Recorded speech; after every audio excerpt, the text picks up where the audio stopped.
Hey guys, ThatMuckGamer back here for another video. Welcome back, guys. In this video, we will be talking about the top Week 7 waiver wire targets you guys should be looking for in your free agency, in your fantasy leagues.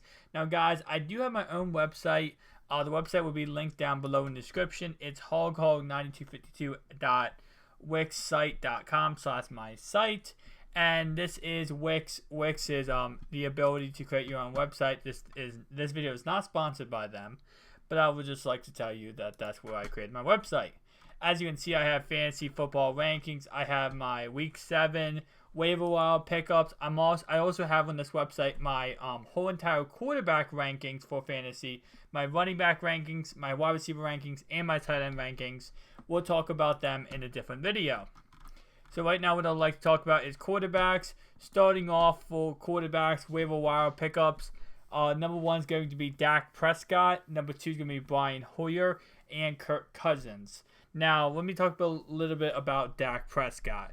Now, so far, Dak Prescott has looked amazing. Last week, we did see him fumble the ball once and throw his first pick of the season, which is, I guess, it was going to come eventually. Like, that's just a plain and simple thing. He was going to eventually throw a pick.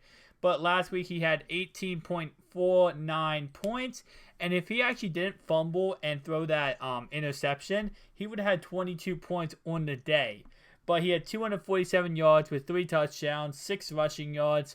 The week before that he had 17 points, which yet again, he did fumble the ball, but he had a rushing touchdown, a passing touchdown, and 227 yards. 18 points the week before that, 23 the week before that, 18, and then 10. So Dak is just showing every single week he is just game in and game out. Because he can get a rushing touchdown, because he can get rushing yards, because he can do all this stuff, he just shows why he should be on fantasy teams. The next guy we have here is going to be Kirk Cousins. And Cousins, he has a soft matchup this week versus Detroit. That's why I like to pick him up. Last week he had 17 points against Philly. He had 12 points against Baltimore, which was, altogether their offense wasn't doing anything against Baltimore. They had a good punt return and a good kick return, and offensively they sucked. When it comes down to against Cleveland, he had 17 points, then 19 the week before that, and then against Dallas, he had 18. So he is consistently showing he can at least get you about 17 to 20 points a week, and because of how bad most quarterbacks are, that's kind of great numbers, sadly.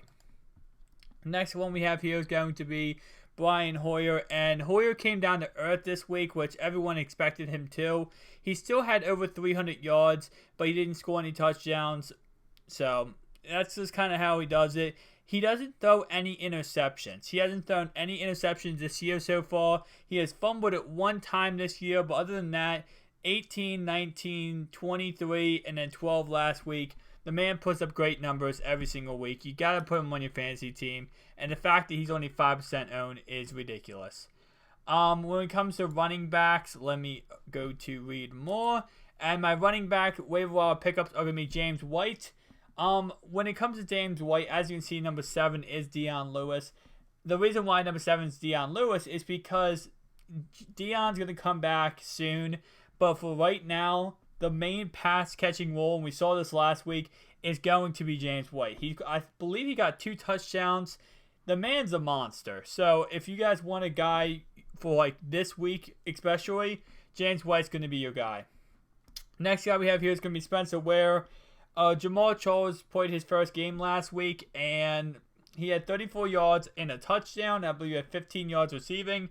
Other than that, Ware just took over the whole entire show. He is 52% owned, and a lot of people in your league might have dropped him, and that's why he's not owned 100%. But the fact of the matter is, the man's a monster. That's just plain and simple. He had 115 yards rushing. I believe he had 52 yards receiving, and he had a touchdown. The man has proven himself with Jamal being back 100%. He's going to have a role in this offense. Next guy we have here is going to be Devontae Booker. Right now, C.J. Anderson looks awful, and I kind of think that Devontae Booker is just Ronnie Hillman V2. He's going to come in and he's going to take over the spot for C.J. Anderson, and right now we're seeing him every single week get more and more touches, more and more carries, and especially if he can get some goal line carries, this man is going to be easily, overtake Anderson for points wise. And if Anderson goes down, which in the past and very recent past, this is why Ronnie Hillman was so good, was he got hurt. He went down, and because he went down, that's why C.J. Anderson was so good. So next guy we have here is going to be DeAndre Washington. Latavius Murray didn't play the last 2 weeks, and the one thing we can take away from that is going to be DeAndre Washington is going to be that guy. He's going to be the guy that runs between tackles. He was drafted by Jack Del Rio, and Jack Del Rio loves him, so look to him to get more carries. Derrick Henry was on the list last week, and he's going to be on the list this week. And the reason why is because Derrick Henry, if DeMarco Murray goes down, Derrick Henry will take over that spot that DeMarco's in, and he will be getting 30, 40, 50 touches a game. That's just how it is. And he will take over that, catching down role. He is actually a very good catching down back. I know a lot of people don't think that, but he can catch the ball. He would be pretty much the efficiency of DeMarco Murray right now, and he would take over that complete spot if DeMarco does go down, which we have seen in the past. DeMarco can get injured. Next one we have here is going to be Bilal Powell. Now, Bilal Powell is, this week he hasn't played. Oh, sorry. You're seeing this video on Monday. He plays tonight, technically, against the Arizona Cardinals. But the fact of the matter is, Bilal Powell, if Matt Forte does ever go down, he's going to be that number one back. And the only problem with Bilal Powell is he can't run between tackles. He's more of a catching back. So he's kind of like Forte, except Forte can run between tackles. So if, Forte does go down, I feel like they're going to get another running back to come in. But Powell right now, and if he does go down, he is at least flex worthy, if not RB2 worthy. Next guy we have here is going to be Dion Lewis. Once again, as I talked about James White, once Dion comes back, I see Dion taking over that role as the main pass catching back until he gets hurt again. Then James White, it's his job again. So definitely worth an add, especially in deeper leagues. Chris Thompson is my next guy, and Chris Thompson, he's pretty much the pass catching back in Washington. Matt Jones looked great last week, and don't get me wrong, he's probably going to look great again. But the fact of the matter is, the main guy that's going to be catching the ball is going to be Chris Thompson. So I would just add Chris Thompson.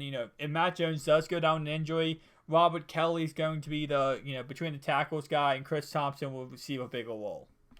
Matt Adiasa. Right now, we saw this in the last couple of weeks. He's been just doing great things for the Vikings, and he's kind of that guy who he'll get 4 touches a game, right? And 3 of those touches will be goal line carries, and 2 of those goal line carries will be touchdowns. So he'll get 2 touchdowns on 7 carries and 10 yards, and you're like, what is this? And you have Jake McKinnon, and you're like, who is this guy? And the thing is, that's the guy that's going to be taking away your touchdowns. And when it comes to fantasy football, we're not looking for the best halfbacks. We're just looking for the guys that are going to get in the end zone. Matt Adiasa is going to get in the end zone, guys. That's just plain and simple. He might not have a 200-yard game, but he'll have a 3-touchdown game. And that gives you 12 points. And, let's say he gets 20-yard rushing total. That's 14 points right there. And if you're in a PPR league, that's even better. But right now, all these waiver wire pickups and everything like this, I'm looking at this as a standard league. But if you are in a PPR league, it's the same concepts. But next guy we have here is going to be Bobby Rainey. Rashard Jennings, the Giants played the Ravens last weekend. They couldn't run the ball worth a crap. Rashard Jennings looked awful. Darkwa, I don't even know if he played. And then Bobby Rainey looked good. Bobby Rainey was the only thing that looked good in the backfield, or the guy who can catch the ball. Rainey is pretty much a catching back. He can also run between tackles. He's not really good at it, though, but he's mainly good at catching the ball. And the fact that he can catch the ball so well just makes him such a good add to your team, because if Rashard Jennings goes down, Darko goes down, especially in PPR leagues. Rainey is amazing. Next guy we have here is going to be Kenneth Dixon. Obviously, right now the job is going to be to Terrence West. If Terrence West is not owning your league, pick him up. But yeah, obviously he has a job. But in like 4 to 5 weeks, especially if West goes down with an injury, which is very, very possible, especially how much Baltimore's running him, Dixon slides right into that role, and he is the main running back in Baltimore. So maybe in deeper leagues, or if you have a spot on your bench and you're okay with putting him on your bench for like 6 weeks. I know a lot of people still have Adrian Peterson when AP is supposed to come back in like I think like a month or two. So if people are going to own AP, I definitely recommend owning Kenneth Dixon. Next guy we have here is going to be Dwayne Washington. They did sign Justin Forsett last week. I can actually check real fast what Forsett did. I don't think he did anything. Let's see. Zach Zenner did better than Justin Forsett, and that's kind of sad, but kind of, predicted. All right, so Justin Forsett had 5 yards. He rushed the ball for 5 times for 5 yards against the Rams. So, and was unable to secure his only target thrown at him. So what does that mean, guys? Justin Forsett is gone. He's awful. And Dwayne Washington was hurt last week. And Zach Zenner, Amir Abdullah. What's his name? Theo Riddick was hurt last week. So if Riddick is hurt again, Dwayne Washington comes back this week, he's going to be the main running back, and I could easily see him get some pretty nice yardage, maybe a touchdown or 2. Next guy we have here is getting Alfred Morris. Now, the main reason why you want to own him, guys, is because if Zeke goes down, Morris is going to be the main running back behind the offensive line. Now, he won't be the third down back because Morris can't catch. He's the worst catching halfback in the NFL. But the fact of the matter is, if Morris is the main running back, he's going to get Zeke's touches. He's going to get 20 to 30 touches a game. He's going to be running every first and second down. The man's going to be all together getting so much opportunity, especially goal line carries. He's going to be a RB1 easily. Next guy we have here is going to be Curtis Payne. Now, the reason why you want to pick him up is going to be Jonathan Stewart already went down with an injury this season. If he goes down with another injury, Cam, what we saw last week was he did run a touchdown in himself. And, it was the week he came off of concussion protocol, which wasn't probably the smartest idea. But the fact of the matter is, Cam's going to run it in when he gets near the goal line. But hopefully he starts handing the ball off more, because we saw this last week with Jonathan Stewart had 2 touchdowns. And I feel like the reason why is because Cam knows he wants to play long in the NFL, and he's not going to play for long if he keeps running in the touchdowns himself. So he gave 2 away to Jonathan Stewart. If Stewart's not there, Payne's there, and Payne gets 2 touchdowns. That's why you're going to want to own him. Plain and simple. Let's go to wide receiver pickups. And again, guys, you can just go to my website, and the website will be in the link below in the description. And once you click on that, it will take you to this website, and you'll be able to click everything, and you'll be able to see every single pickup and stuff like that. Right here we have number 1 going to be Cameron Meredith. If you guys do not know who this guy is, then you must be living under a rock, because this man is ridiculous. Yes, guys, ridiculous with the capital R. The last couple of weeks, since Kevin White pretty much went down, Brian Hoyer loves Kevin White. He doesn't like Alshon Jeffrey. It's just plain and simple. He's not going to throw to you, Alshon. He loved Kevin White. Kevin White's now out for the year. So who takes over Kevin White's spot? Cameron. And what does Cameron how has Cameron done the last 2 weeks? He had 130 yards and a touchdown, and 113 last week.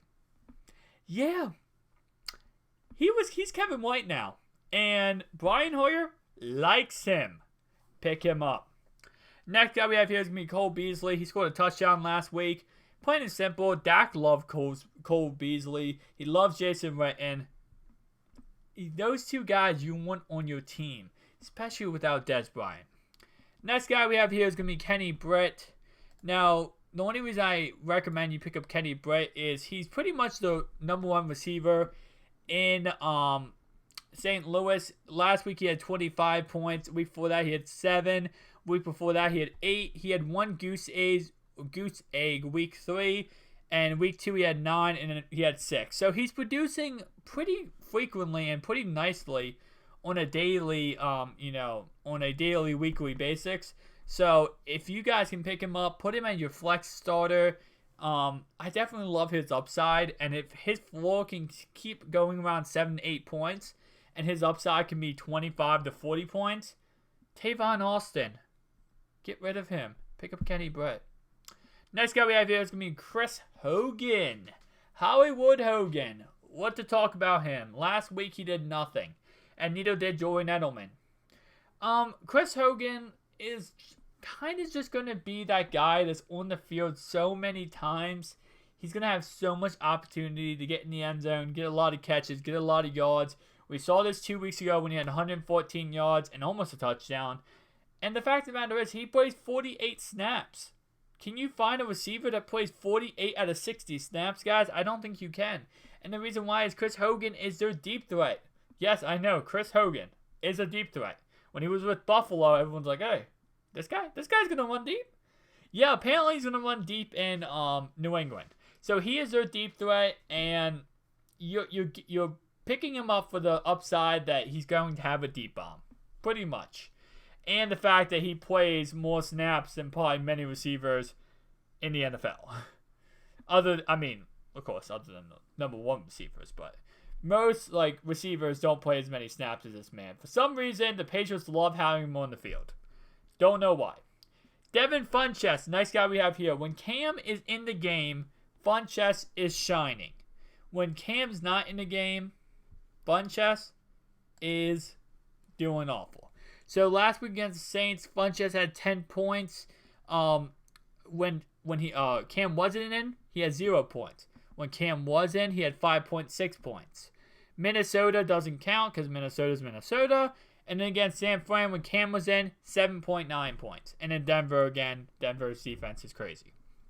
So Funchess is good if Cam Newton's in. That's plain and simple. Next guy we have here is going to be Jamison Crowder. Now, Jamison Crowder is sneakily, a very, very great player. He had 10 points last week against Philly, 3 points against Baltimore, 2 points against Cleveland, 13 against Giants, 9 against Dallas, and 5 against Pittsburgh. He's just secretly a good player. Pretty much, if Jordan Reed's not in the game, for whatever reason, he has concussion protocol, whatever his problem is, Jamison Crowder, pretty much if one receiver is down for the Redskins, Jamison Crowder is the start. That's my whole entire philosophy with Crowder. Next guy we have here is going to be Robert Woods. Plain and simple, he's just he's like the number 1 or 2 receiver in Buffalo. I mean, he's not going to do what Goodwin does, where he just runs deep and gets a deep bomb touchdown. But he's just going to get the targets, and that's just plain and simple what you want to get. Now, the next guy I want to talk about is going to be Rashard Matthews. If you guys see him on free agency and he is not on your team, what are you doing? Rashard Matthews is just, I don't know how he's doing this, but if you guys have not seen the Rashard Matthews numbers over the last couple weeks, I don't know how no one is how he's not 100% owned at this point. If I can find him real fast, let me actually search his name real fast. So, pretty much, and I'm saying pretty much a lot. I need to chill with the pretty much stuff. Last week he had 13 points. Week before that he had 9. Week before that he had 8. Week before that he had 3, 4, and 2. And he just secretly is getting a lot of targets. Which, I'm sorry, he only had 3 targets, don't get me wrong. But secretly, he's getting down the field, and he's getting, last 2 weeks, he had touchdowns both weeks. If you guys are in a deeper league, and you need a wide receiver, and you're desperate, Rashard Matthews is your man. Let's go on to tight ends. 3 tight ends I want to talk about is going to be CJ. I'm not going to try your last name, my man.